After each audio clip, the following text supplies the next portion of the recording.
Hello everybody, welcome back to my movie review series. Today we'll be discussing World War Z. Just finished watching it, just popped up yesterday for free on YouTube, so don't know how long it'll be hosted there, but that's why we're watching. You can watch it for free if you'd like to. You know how we do it. I'll give you my overall impressions and grade about the movie after reading logistics as provided by Google. If you have not seen the movie would like to, based or not based on my recommendation, you're going to turn off the video because there will be spoiler alerts. We'll be discussing the plot synopsis and any character development, and any similar movies or major themes. So World War Z is rated PG-13, was originally released in 2013. It is a horror/action movie, or apocalypse, zombie apocalypse. World War Z is for zombie. Hour and 56-minute runtime. Google says why to watch. It's harrowing, frightening, and anxious. And it says, for the description, when former UN investigator Jerry Lane, played by Brad Pitt, and his family get stuck in an urban gridlock, he senses that it's no ordinary traffic jam. His suspicions are confirmed when suddenly the city erupts into chaos. A lethal virus spread through a single bite is turning healthy people into something vicious, unthinking, and feral. As the pandemic threatens to consume humanity, Jerry leads a worldwide search to find the source of the infection and, with luck, a way to halt its spread.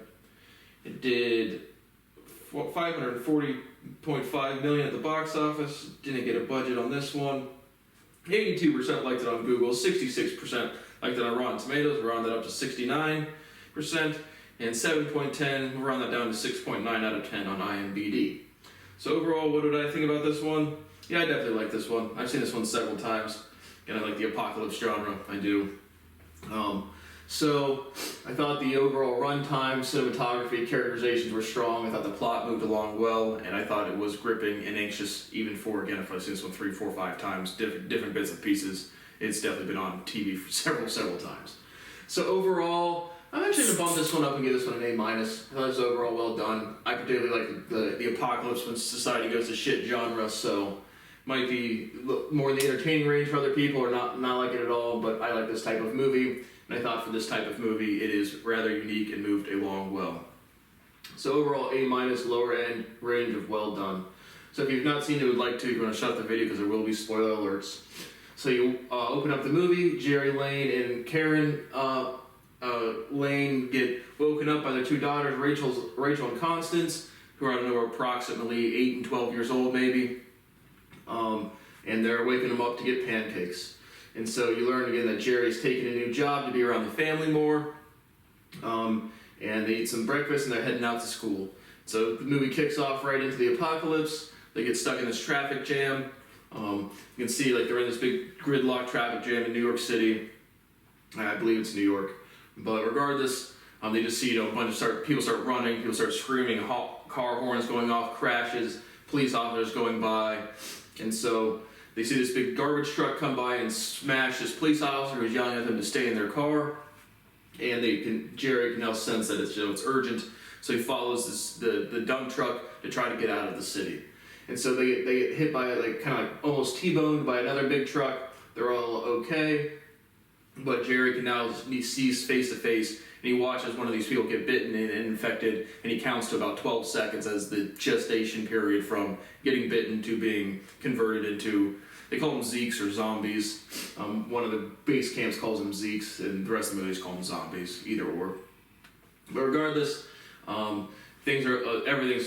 Jerry gets the incubation period, and then they find this abandoned trailer. Again, everything's going to shit in the middle of New York City, or like a RV, like an old RV. And so they get into it and drive away out of the city. One of the daughters has asthma or a breathing condition. I have an itchy nose. But they find a gun in the car, and they're driving. Jerry has this old contact, Terry, and who is still currently with the UN or with the Navy or some sort of governmental agency. And so Jerry calls him, and Terry's like, I'll move heaven and earth to get you out, but we have to have a location. So call us when you get somewhere solid or something. And so they drive the RV to somewhere in New Jersey, and then they go into this convenience store, which is getting looted. A guy pulls a gun on Jerry, and Jerry's like, just kind of holding back, and the guy's like, what do you need for your kid? And so another scene where it's like someone pulls a gun on them, but they're just trying to get food or supplies for their children as well. And so they get the medicine they need. They go back. Karen and one of the girls is getting food while Jerry and the other girl is getting the medicine. And so when Jerry gets back, two guys are attacking Karen, and they start shooting at Jerry. Jerry shoots one of them down, gets Karen back, and they're able to run out of the convenience store safely with some supplies. And so now it's getting dark out. They need to get off the street. They see an apartment building, and then they start going up into the apartment building. So you meet some minor characters. There's a little Latino family, a husband, wife, son, Thomas, who plays a minor role, but Thomas is kind of like the translator. They offer him some beers. You know, they have decent security in this apartment building for a minute. But regardless, they stay for a couple hours or through the night because Jerry's connection with the United Nations says they can't get a chopper to them until the morning or close. And so, regardless, I don't know if they actually wait till the morning. I can't remember if it's light out. I think it is light out when they get up there. But regardless, they kind of wake up in the middle of the night. Jerry thinks one of the girls is gone, but she's just kind of scared or couldn't sleep or was crying. And Thomas was comforting her. These are young kids. So Jerry's thankful for Thomas, and then he tells the adult Latino people that they need to, in his experience, if you stay in one place too long, you typically get killed, and so they need to move. And the father of the Latino family is like, no, do you need anything else before you go? We're going to stay here. And then, it seemed decently secure, nice big brick walls and a metal door, and they're barricaded in there. But regardless, Jerry and his family leave. He's got the rifle from the RV. He tied a knife to his bayonet. He's tied some magazines to his arms and stuff to hopefully not get bit if they get too close. And so they start walking up this, a metal staircase in this big apartment building. So back in the Latino apartment, you see the door start getting banged in, and you can tell that they're in trouble. And so Thomas catches back up with them as they're escaping. Some of these zombies start attacking them. Jerry fights a couple of them off, throws some stuff down these stairs, knocks them out. They get up to the top of the roof. They strike the flare. The helicopter starts coming in, and Jerry's still fighting off some of these zombies. One of them gets really close. He bayonets him, but he's chomping at him, right next to his face, and blood's kind of falling into his mouth. And so Jerry gets up there, fights off some of the zombies, and stands on the edge of the building in case he starts to turn, then he can just, immediately fall off the building and not hurt his family. And so he's not sure, again, in the plot writing, is it transmissible just orally through blood or whatever. And so Jerry does not get infected, he is safe. The army people land, more of these zombies are chasing after them, they shoot him down, one of them grabs onto a thing and kicks him off the helicopter, and now they're in the air. So you get a sense of relief from the characterization of that, or the tension of that scene. And they get flown to this base where you meet Terry, and Jerry's like, what's going on? He's like, the president's dead, 4 out of the 6 chief of staffs are dead or missing, and basically the whole world at this point is now being overrun by these zombies. So now you're in full apocalypse society, torn down mode.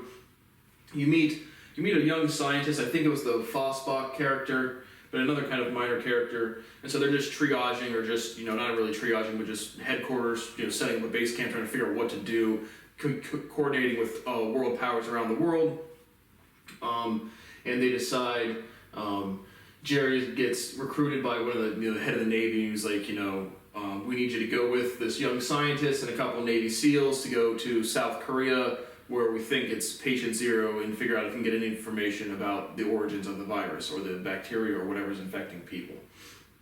And so Jerry's like, I don't want to do that.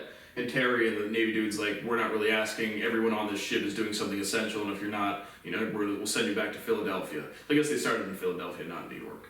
But if they don't contribute, they need people on the ship that will. And so Jerry, is like, I have to go. He has his wife Karen a satellite phone to call him, and they head off to South Korea.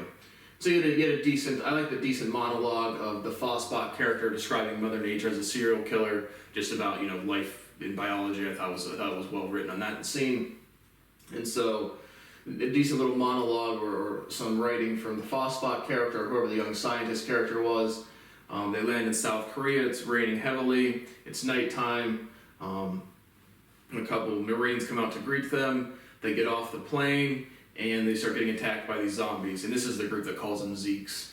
And so I honestly thought, like, after, because I like the writing of this scene of Phosphok describing Mother Nature as a serial killer, and then once they start getting attacked by the Zeeks, he like tries to like run back up into this, it's a big military cargo plane where they like let down the back and you can run back up type of thing, and he trips and falls and shoots himself in the head. So I just thought that character was rather peculiar. Like, especially the first time seeing it, was just like, what was the role of that guy? But I don't know if it's to say, like, here's a big biologist and now we don't have anything now, just our UN guy or whatever. But I thought this character was peculiar, not off-putting. It was just like, what was his role in this? But regardless, that's what happens. Jerry and the rest of them get into the headquarters of the Marine base. One of the Marines on site is lost. He's like a 23-year-old man, and their captain or head guy's like, why did I just lose a 23-year-old man of mine? It better be worth it. And so Jerry explains to him, trying to find patient 0. They take him into where they think this first patient was, and he was just a recovered soldier on the battlefield, and he infected the doctor somehow, and he killed about 6 different people. And then one of the Marines is in there, and he's like, they just left him alone, and killed 6 or 7 of them. And so then you start getting premonitions of, what Jerry, has timed the incubation period, and he's now noticing that people with some illnesses or sicknesses aren't necessarily the most attractive to these zombies.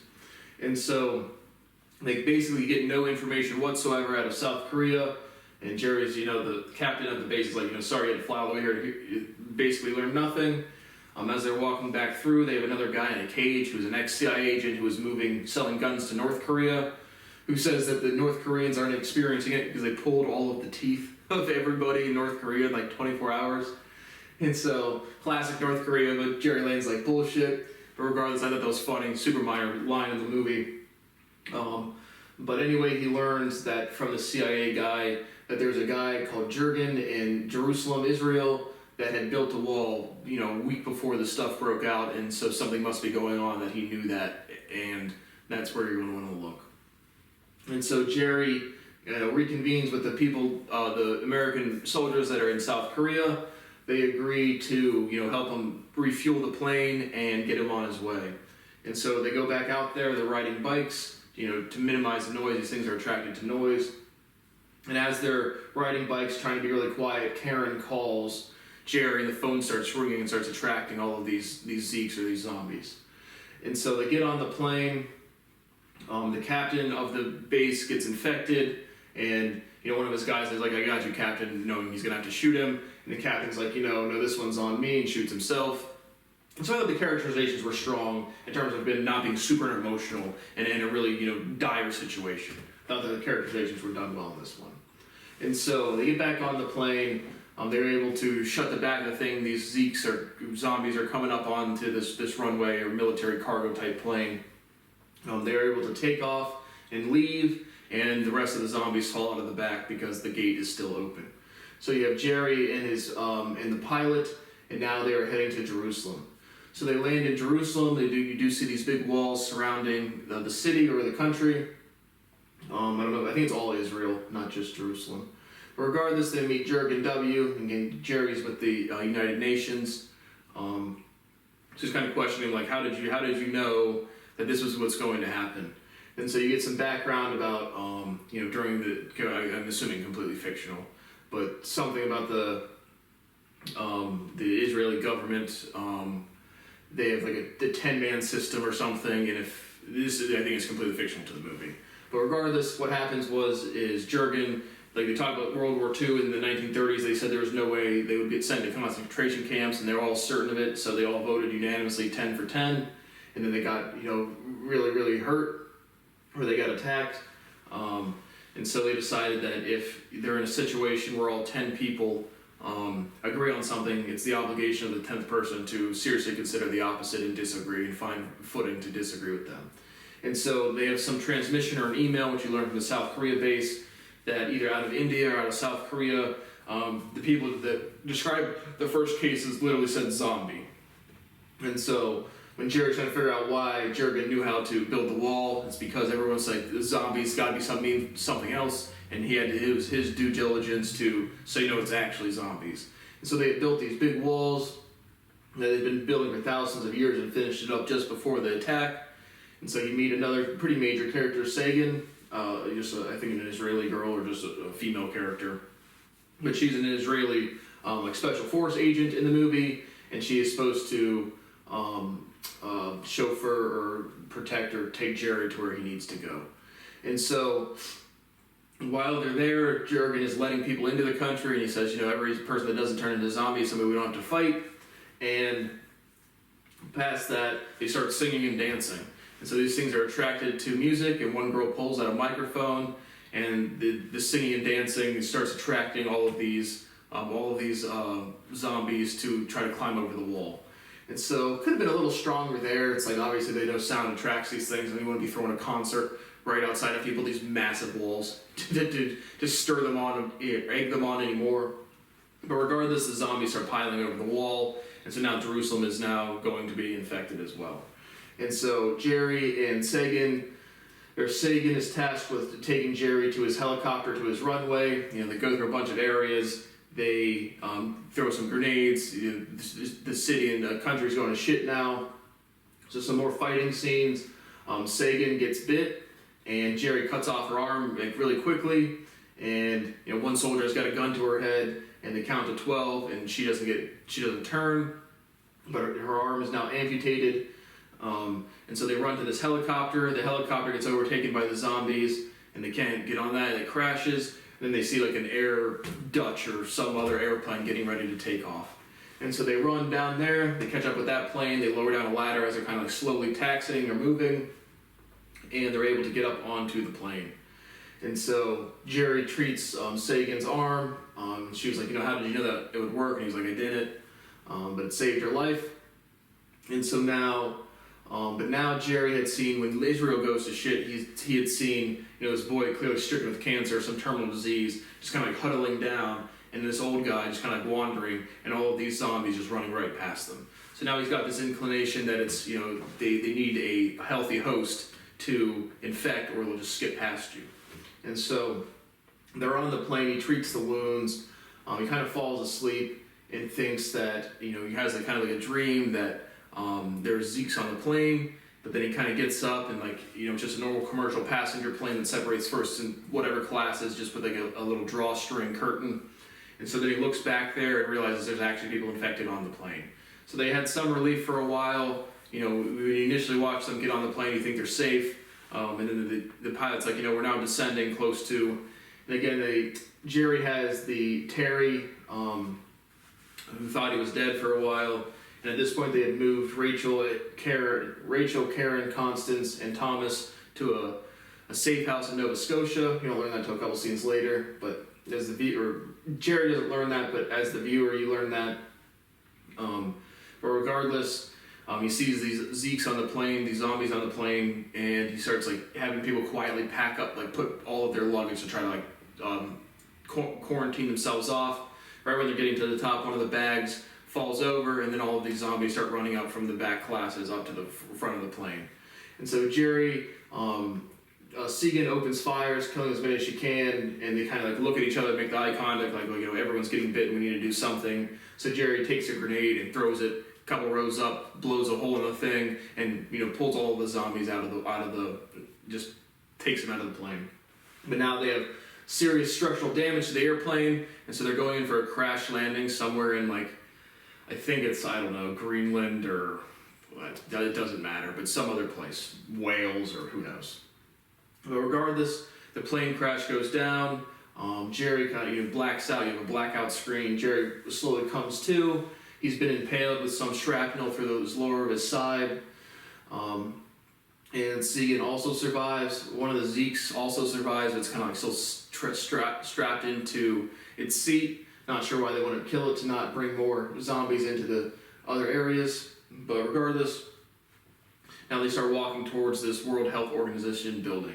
And so they find it, they get let in, Jerry passes out again, and he wakes up on the table, the shrapnel has been removed from his body, and these two minor characters, at least they don't have names really, but these two minor characters from the World Health Organization is very skeptical about why Jerry is there. It could have done a little stronger as to why that'd be weird. I guess they're just wary because of what's going on in the world.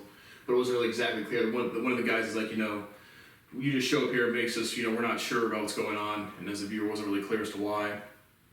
But regardless, again, in the context of everyone's going crazy, so if they're not a zombie, they're probably not going to be doing nefarious things. Certainly not at that level. But regardless, he has them call Terry. Terry realizes he's still alive, and that's when Jerry learns that his family's been sent to this safe camp in Nova Scotia. And he's like, if you've done what I've done, you know that they're not actually safe, or he doesn't believe them that he thinks they might have just gotten taken back to Philadelphia when they thought he was dead.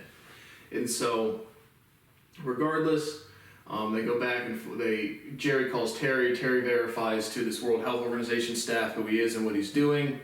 And now that's when he gets the full hypothesis of injecting themselves with a lethal disease that's curable to see if the zombies will attack him or just attack anybody. And so you have this big health facility. They're in the A wing. All of the people in B wing are zombies, and all of the supplies they need are in B wing. And so they decide, Jerry Segan and one of the directors, to help them navigate where to go, decide to go through the Sky Bridge, which connects the two sections of the facility, and try to get these diseases and test the hypothesis. And so they get they'll tape each other up with, magazines and newspapers to, limit the biting potential, as well as some weapons. They have a crowbar, an axe, a baseball bat, and one handgun. And so they start tiptoeing through there. There's kind of a 20-minute scene or 20-minute progression. And so the zombies start chasing them. They tiptoe through a while. They get some progress, and then they make too much noise, and then Segan opens fire, killing one of them. And now they're all attracting. And once all the people get infected, they go dormant. They just gotta wait for their stimulus. And so Jerry's like, you guys get out of here. Go to the Vault 139, and I'll attract them. So he tracks all of the Zeeks by just hitting his crowbar really loud and kind of running away. He clubs a couple of them, kills a couple of them, and then I think still most follow Segan and the WHO dude. They go back to the Sky Bridge, and they're able to shut the door and just barricade away from the Zeeks. And so Jerry's kind of left alone. There's still some stragglers, but he sees the Vault 139, which he needs to go into. He goes in there, finds the diseases, but he doesn't know which ones are lethal. Like, if he injects himself, he's going to be dead anyway, versus something that's curable with another shot. So I thought that was a good angle.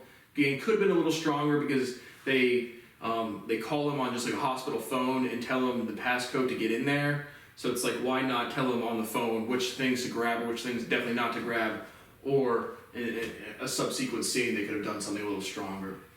And so he gets in there, he's looking for these different things. Everyone else is back at the security cameras watching what's going on, and that's when the guy's like, if he grabs anything in the right cabinet, he's dead. But they have like a video camera. So, and he writes on his piece of paper, like, if I grab the wrong, not if I grab the wrong thing, but, if I die, tell my family I love them. But he could have easily written on the paper, like, turn, because the camera recording has like a red button or like a red light to show that it's on. He could have written like, turn the camera off if I have the thing that won't kill me. And so it could have been a little stronger in the writing there as well. But regardless, he grabs a bunch of different lethal diseases, and he turns around, and there's one of these Zeeks right next to him, just like on the outside of the security thing, and he's not going to be able just to walk past him. And so he injects himself, waits some time, and decides to open the door, opens the door, and the zombie is chomping his teeth, and just kind of walks around him. And this big relief scene from all the people watching on the security cameras. He goes and gets a Pepsi or a Coke out of a vending machine, and then he has like all of the cans fall out to attract all the things, all of the Zeeks, all the zombies away from the Skyline Bridge. They come running at him, and he's able just to walk right through. And so now you have some big relief. You get some final narration, kind of like drone footage or over footage over cities. The narration is something to the effect of Jerry gets taken to this refugee camp in Nova Scotia where his family is safe with Thomas. The World Health Organization is able to develop a vaccine that either mimics a deadly disease or is a deadly disease that they can cure. And so now the people, the kind of the ending narration is like, we still have a lot to fight. Fight if you can, but at least, humanity has worked together, help one another, and, is fighting back or is making some progress. So overall, again, just for entertainment value, I really liked it for like the zombie apocalypse type of genre. I thought the characterization was strong, and so overall A minus.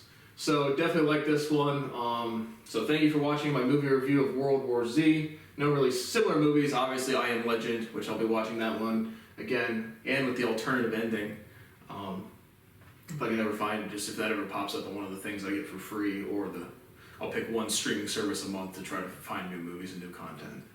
And so, again, major themes, nothing really, just an entertaining movie for me. And I thought the characterization was strong and the plot moved along well. So overall, A minus. Thank you for watching my review of World War Z, and I will see you on the next one.